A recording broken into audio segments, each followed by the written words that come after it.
Good morning, children. Here in human relations, we are seeing the second lesson. This is not a lesson but a poem. Another Woman. It is very emotional and it is written by Imtiaz Dharkar. She is the writer. Miss Imtiaz Dharkar was born in Lahore. Come on, let us talk about the Dharkar first. She is from actually Pakistan. Miss Imtiaz Dharkar was born in Lahore in Pakistan in 1954 and brought up in Glasgow, Scotland.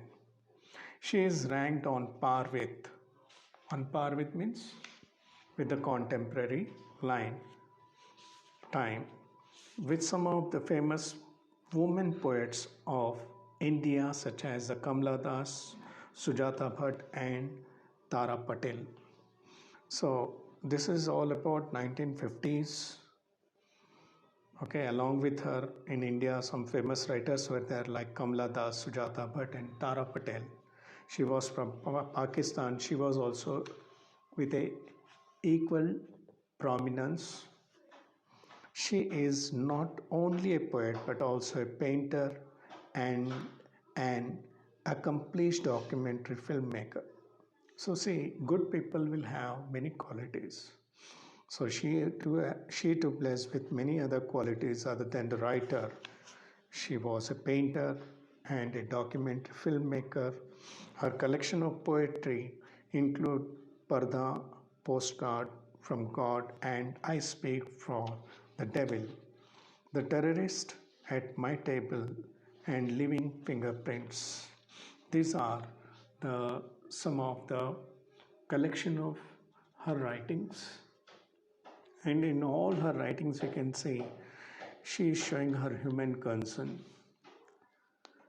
So here in this present poem, Another Woman, she has focused on the woman harassment in the society. Come on, let us see now. This morning she brought green methi in the market, choosing the freshest bunch, picked up a white radish, imagined the crunch it would make between her teeth, the sweet sharp taste, then put it aside thinking it an extravagance, counted her coins out carefully, tied them a small bundle into her saree at the waist. Came home, faced her mother-in-law's dark looks, took the leaves and chopped them. Her hand stained yellow from the juice, cut an onion fine and cooked. The whole thing in the pot over the stove, shielding her face from the heat.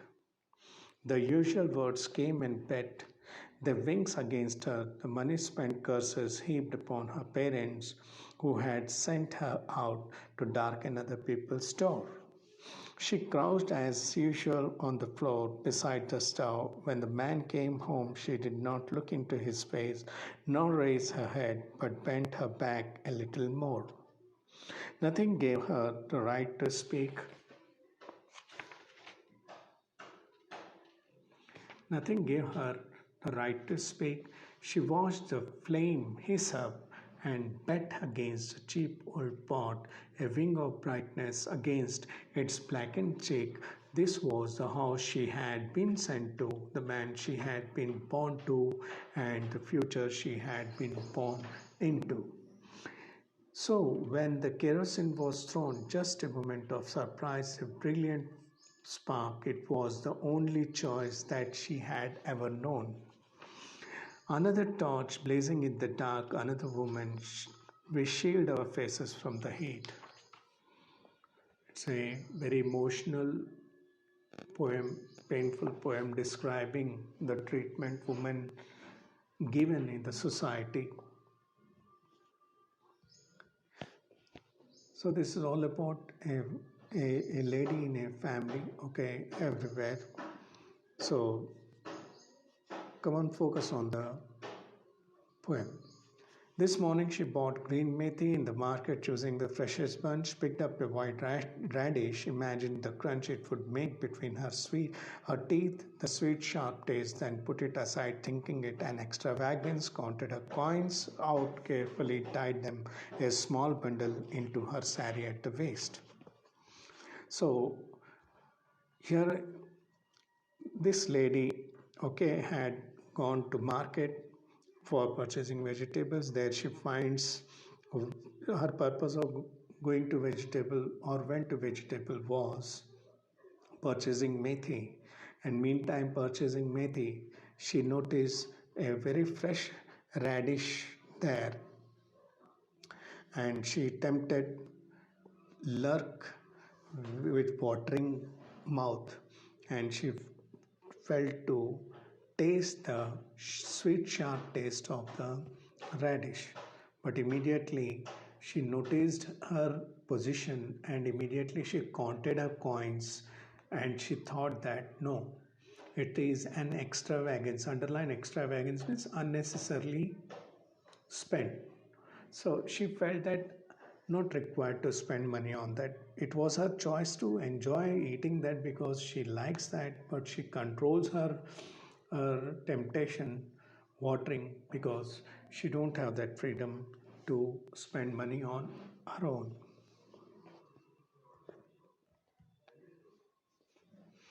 Came home, faced her mother-in-law's dark looks, took the leaves and chopped them. Her hand stained yellow from the juice, cut an onion fine and cooked. So she has come back home from the market, but her mother-in-law, she hasn't received in a pleasant way. She has shown her dark looks means anger. She shouted on her. She didn't, and yet the woman did not say anything to the mother-in-law, and she quietly went into the kitchen taking the methi in hand and went there, sat in the kitchen and went on chopping the vegetable. Her hand stained yellow from the juice, cut an onion fine and cooked. So while cutting the vegetables, naturally uh, the juice comes out of the vegetable. Her hand stained with yellow, and then she cut the onion and other vegetable and put all them in a pot and placed them on the burner. While the whole thing in a pot over the stove, shielding her face from the heat. And everything she put in that pot and placed that pot on the stove, and she sat very close to the stove. So here one thing makes clear that mother-in-law and the woman's relation is not healthy, because mother-in-law, the way she was shouting on her, one thing, and second, the woman, when she thought to have some radish as her uh, uh, as her, what we say, her favorite vegetable raw food to eat, but she controls because she don't have freedom. This makes very clear that the woman is not free in the family. There is no freedom to that lady, woman in the family. The usual words came and bet their wings against her. The woman, the money spent, curses heaped upon her parents who had sent her out to darken other people's home. So yeah, the everyday, as usual, in the sense every day this happened. Happened in the sense not going market. Market may go as usual whenever required, but everyday scoldings were very commonly noticed here to the woman by mother-in-law, and mother-in-law was even uh, cursing the parents that they have thrown the woman to darken their house. She crouched as usual on the floor beside the stove. When the man came home, she did not look into his face, nor raise her head, but bent her back little more. Nothing gave her the right to speak. So now evening when the husband has come, she didn't speak. She did not take a look of him, because even there is no healthy relation between the wife and husband, and she was quietly sitting there. Crouching means coming very close to herself to the stove, sitting there and cooking. And she didn't speak to husband. Husband also ignored her.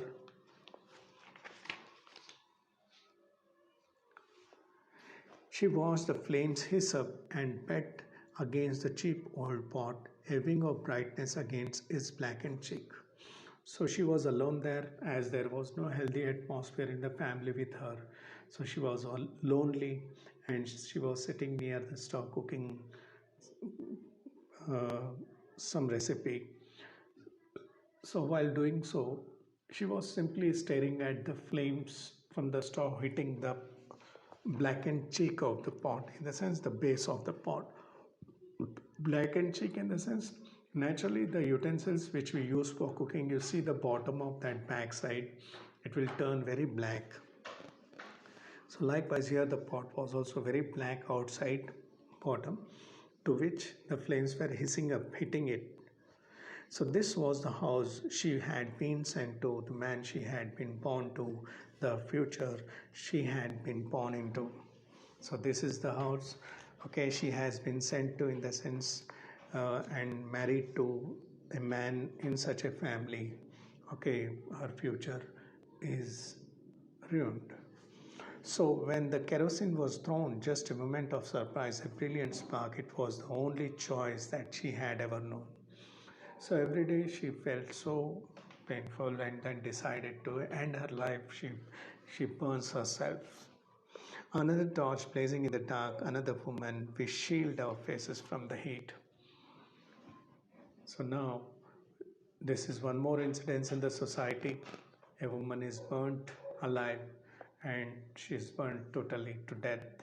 And this is happening in the society, and we people simply escape to protest it, to stop this type of actions happening in the society. But anyhow, the law has come. The law is best way implemented. Now it has come down to a very least level of incidences taking place in the society. But even though now and then we find somewhere in the society, okay, this kind of incidences happening.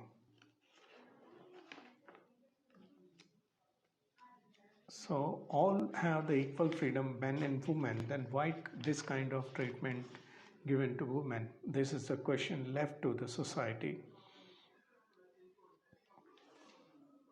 Children, keep this in mind, okay? This poem, read once again. And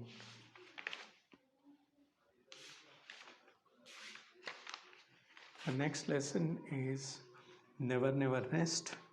Okay, we are going to start up with this in the next session. Okay, it's a very interesting lesson. Next lesson which we are going to reach, the never, never rest. Okay, so till then, please take care and go through the work. And I will send you some homework part also. Please do that and send back the homework to me.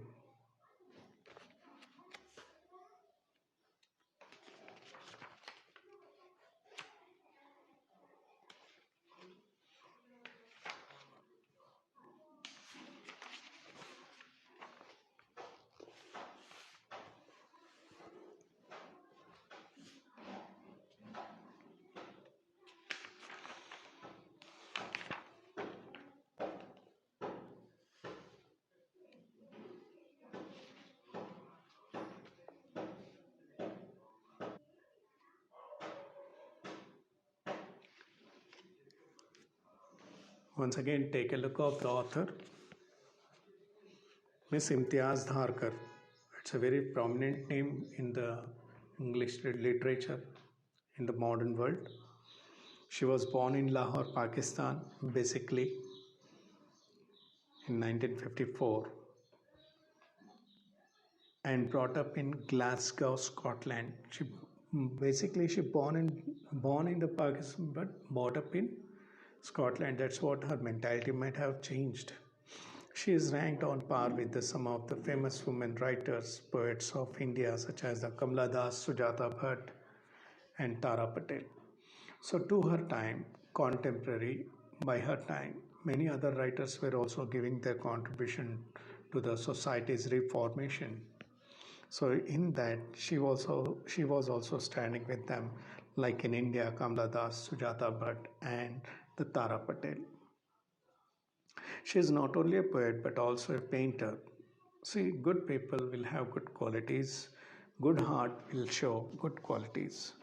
So, children, she was not only a poet, she was a writer, she was a painter, and an accomplished documentary filmmaker.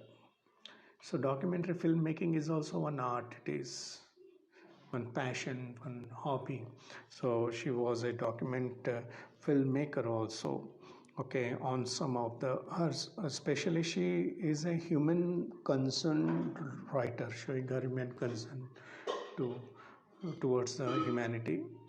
So based on that, she goes in her field of choice or choosing work. She makes video documentary about her topics. Her collections of poetry include Parda. Parda system is there still in Muslims. That's what they wear, the burqa. Okay, there the woman is not given freedom to walk freely in the society. She has to cover completely, very well. Okay, you people see in burqa. So other than this, even at home, the woman is not allowed to come out of the door to talk any stranger. If somebody visits their house or knocks the door, they will stand behind a curtain and from there speak. So see, this is the so extremely restricted community in Muslims we find. Postcards from God. This is one of another good writings of her. And I speak for the devil. And I speak for the devil. Okay, the terrorist at my table and the living fingerprints. Terrorist at my table and living fingerprints. These are some of her best writings. So this is all about the Imtiaz Dharkar. Please children, read once for yourself the poem in a good tune rhythm. Okay, and I'll send you some other piece of video for homework. Take care. Bye.